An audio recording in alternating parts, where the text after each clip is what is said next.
LemonNation is not a man who does interviews very often, but today he's doing one with me. I'm very excited about this. This is fresh off of their win today.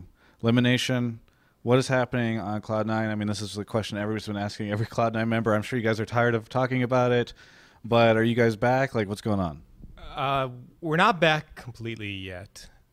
We were at our lowest point at the beginning of the season, and we were playing very badly. We had a lot of issues to work through, and we've been slowly improving over the time, but we're definitely still making mistakes that we weren't in the past. So we're trying to get back to where we were. People consider you the brains of the team. Since you are the brains, how do you fix the solution, or how have you been fixing it?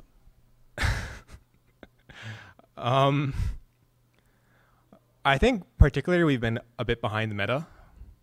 Like, we haven't been playing the most optimal champions, and at least that's what I'm trying to focus on the most. I'm trying to make sure that we're keeping up, like watching around the world what everyone is playing and trying to make sure that we actually have optimal picks.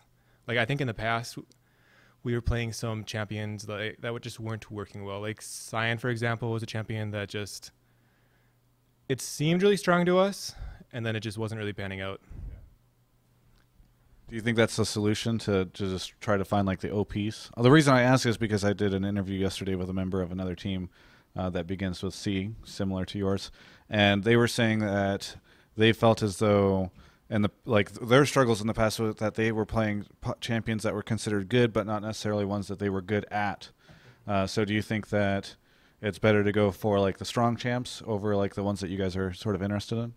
I think it's definitely a balancing act of both. Like, there are definitely champions that if you're not playing and you're just giving away every game, you're definitely going to have a big disadvantage. Like, if you just, like, say your team just doesn't play Lissandra and you just have to ban it every game or give it away, that's definitely something that is going to hurt you. But I think just going for just what's in the meta and just playing the OP champs and just not thinking about it at all is definitely not the way to go either. So it's definitely 50-50. Oh. The reason I have another question. The reason I bring it up was because we literally, right before we walked in here, we were looking at the screen and seeing CLG's picks in this Gravity game, and you said something really interesting to me. And I won't repeat it because I'm going to let you repeat it right now. But we were looking at their picks and bans, and you had some opinions. I think lately CLG has been a kind of getting more interesting in their picks. Like, they're getting more like off the meta and trying to just bring out new cool picks. Like, they pick Ezreal mid and Alistar this game, which I think are both kind of weaker champions when they could have picked more meta champions. And I think they're doing that because they're getting a bit cocky in their play. And I think CLG has a tendency to kind of get cocky and then lose and then get better again. Like, they've been playing extremely well, and I think they have a tendency to let that get to their heads. Okay, so when do they start losing? Because this is what everyone is waiting for. I need to figure out when to move Rush Hour off of my fantasy team. Well, I think they've been playing too well right now, so I don't think they'll lose quite yet. Okay. So next week? Well, we'll see. Okay.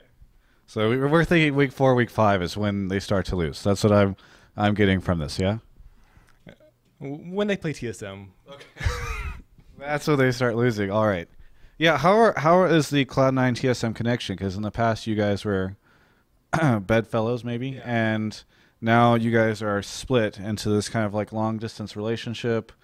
They're down here in Santa Monica. You're going to be up there. How are you going to manage the long distance relationship between you and TSM?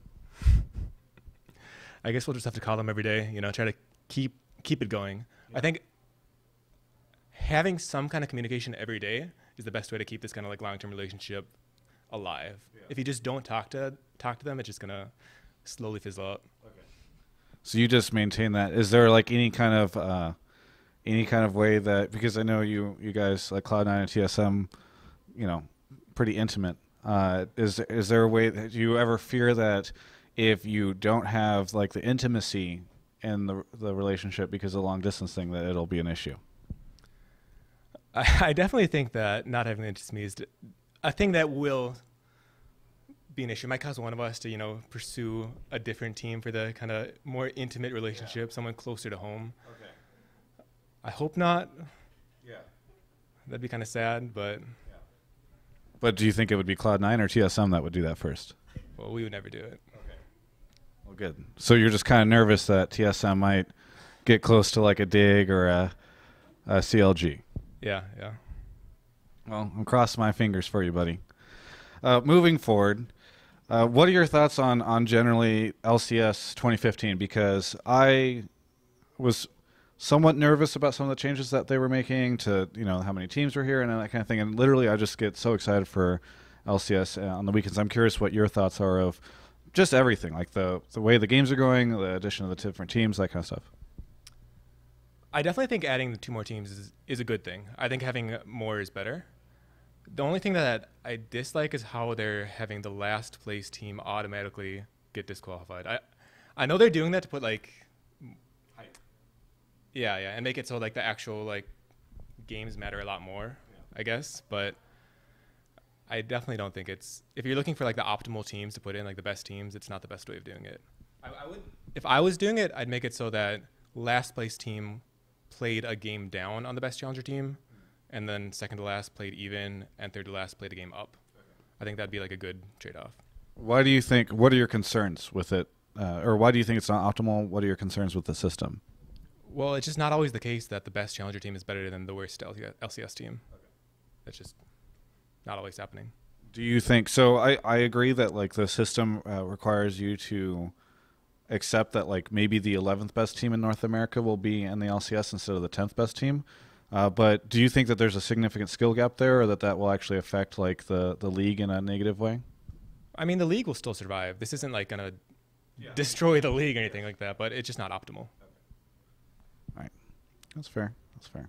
Other than that, how are things on Cloud9? I mean, we talked a little bit about this in the beginning, but I think I always argue, and maybe you would disagree, that so much emphasis is put on the analytical side of the game, like what are the picks and bans and that kind of thing. I know that's very much your forte, but I've always felt that half of winning is actually how the team is doing and how they work together.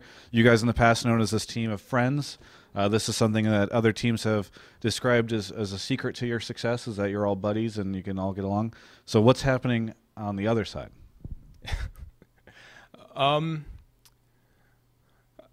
We haven't always gotten along perfectly, but I think we've definitely started to improve that as a team. Like, how do I explain this? I think when we're like losing every scrim, which we were kind of at the beginning of this year, it tends to get more heated. Yeah.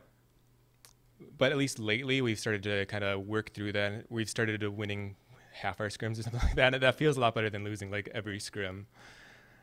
And I think that is the biggest thing, since when we're actually like together all the time and we're losing all the time, there's tendency to like, blame or ask why we're losing and kind of have tensions in some fights. Yeah. So this kind of comes to a point that I and many others had believed about Cloud9 for the last year and a half or so, which is that you guys are so used to winning that you don't know how to lose. And I'm going to borrow a thorn analogy. I'm very excited about this. I made it up on the spot. You guys are like this beautiful crystalline glass, where like it's just super perfect and really great, and everybody can be like, this is great. But the moment, that something, falls a little bit, like everyone was concerned that it might shatter. So do you think that was what happened, was that you guys, because Lord knows like CLG knows how to lose, and those guys know how to deal with it. TSM arguable, but I mean they've gone through their ups and downs. Like, do you think that was the factor as you guys started losing? It just started a landslide? Well, the counterpoint to that is last season we were losing at the beginning of the season, and we pulled it together and actually managed to get second in the LCS, which is pretty good. Like I think we were like bottom half of the LCS at the beginning of the season last split as well. I do think that is a concern. Like we definitely haven't had as much practice losing as other teams have. But I think we've been improving since our first week, at least this split, and kind of pulling our shit together. I'm really hoping that there's a moment in time where there's like a montage of you guys just like kicking ass, and then it just rolls that clip of you saying, we definitely haven't had as much practice losing as other teams have, and then laughing maniacally for 5 seconds straight. That would be great. Do you have any shout-outs, plugs, anything you'd like to say to any of the fans out there, any of the LemonNation fans who are just like, man, I love those wooden glasses? Nope. You can check out the rest of our coverage of all things LCS at ongamers.com.